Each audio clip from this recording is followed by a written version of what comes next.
Well, I think I kind of know what the question is there, and then I'm gonna let Dr. Lozy, same thing, play by play. I'm gonna let you finish it up because you're the clinical person.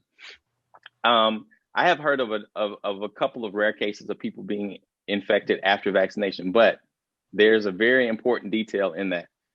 People who are getting vaccinated, once again, that's why I stressed earlier, if you are being vaccinated or if you've been vaccinated, you still need to take precaution and wear your mask, still socially distance, because what happens is you still need a time frame. There's a time frame. You can get vaccinated tomorrow and you can get COVID the day after, because what happens is your body needs 12 to 14 days at minimum to generate antibodies that are protective.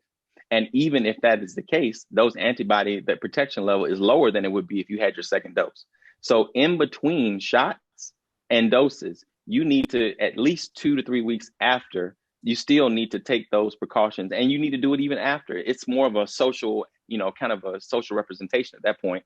Wearing your mask is you're setting a good model for other people to wear their mask. So don't just start taking your mask off because now you've been vaccinated. But you potentially could get infected if you've been vaccinated, if you have not yet gotten the correct antibody response that you need.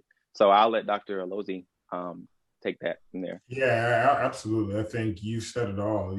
The key is if you've gotten it before, still get vaccinated. There's a chance that you could get vaccinated. More importantly, there's a chance that you could have carriage, right? The immune response driven by the vaccine seems to reduce transmission, right? And so I think that really becomes the key. I mean, we can have a conversation about in a resource poor area where you're trying to make a decision between, you have a community like some places in Florida, the villages in Florida, right? 40 to 50% of their population above the age of 65.